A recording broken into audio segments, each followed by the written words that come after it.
जय श्री राधा कृष्ण। हम लोग अक्सर बात करते हैं ना, खूब लड़ी मर्दानी वो तो झांसी वाली रानी थी। किसी भी औरत के लिए कभी कुछ वैसा करती है काम अच्छा तो बोलते हैं झांसी की रानी। तो आज जो झांसी की रानी लक्ष्मीबाई जी थी, आज ही के दिन उन्होंने अंग्रेज़ों से लड़ते हुए बलिदान दिया था। वैसे तो रानी लक्ष्मीबाई झांसी की रानी के नाम से उनको प्रसिद्धि मिली है, लेकिन जो उनका बचपन है ना, वो हमारे कानपुर के बिठूर में ही बीता था। उनका जन्म जो हुआ था वो काशी में हुआ था। बहुत सारे इतिहासकार तो शादी के बाद भी कहते हैं कि बिठूर से ही चली थी। वो दुल्हन बनकर यहीं से झांसी गई थी। 18 जून 1858 के दिन रानी लक्ष्मीबाई अंग्रेज़ों से लड़ते हुए बलिदान हुई। और बिठूर से जुड़ी रानी लक्ष्मीबाई जी का जो इतिहास है वो एक कानपुर इतिहास नाम की एक पुस्तक है। उसमें श्रीमंत बाजीराव पेशवा का वैभव जब अस्त होने लगा था, अस्त हो ही गया था। अस्त होने पर पूना नगरी, वर्तमान में जो पुणे है, वहाँ से अनेक महाराष्ट्र परिवार इधर उधर प्रवासित हो गए। बहुत से परिवार उन्हीं के साथ बिठूर में आकर बस गए थे। इनकी संख्या लगभग 800 थी।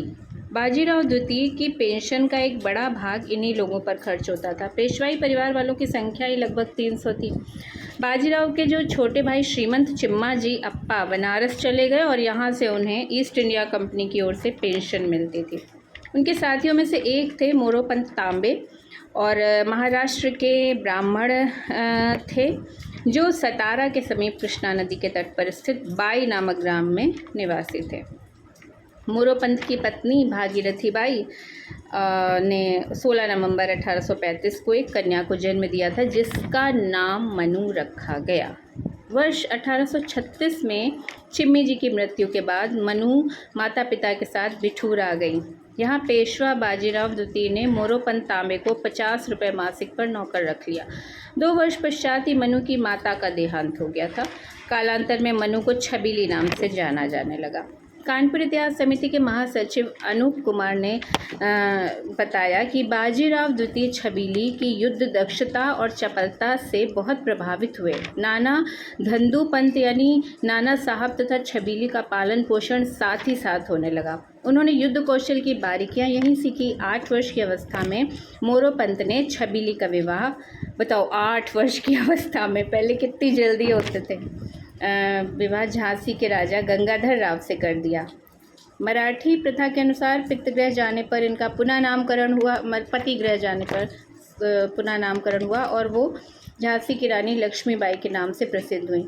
अनूप कुमार शुक्ल का दावा है कि रानी लक्ष्मीबाई के विवाह का संपूर्ण प्रबंधन जो था वो पेशवा बाजीराव द्वितीय ने किया था और बिठूर इसका गवाह बना था। तो जो वहाँ पर उनका विवाह हुआ और उस समय जब वो गई तो सत्ता जो थी वो रतन सिंह के हाथ में थी। महोबा के अंग्रेजी कलेक्टर कानों की मध्यस्थता से उन्होंने ब्रिटिश हुकूमत की दास्ता को स्वीकार कर लिया था। उस समय जितने भी राजा थे ज़्यादातर उन्होंने ब्रिटिश हुकूमत को स्वीकार ही कर लिया था। इस पर विरोध के स्वर और गूंजने लगे तो कानों ने भारी कत्लेआम कराया। तब सुगिरा कुल पहाड़ के नरेश राव महिपत हुआ करते थे। उन्होंने ये खबर झांसी की रानी लक्ष्मीबाई और बिठूर में तात्या टोपे को दी। उनके आमंत्रण पर दोनों ने यहाँ आकर अपना डेरा डाल लिया। इस पर कलेक्टर चरखारी के किले में जा छिपा। उन्होंने राजा रतन सिंह पर दबाव बनाया कि वह कारणों को उनके हवाले कर दे। संग्राम शुरू ही हुआ था कि खबर आई कि ब्रिटिश सैनिकों ने झांसी पर हमला बोल दिया।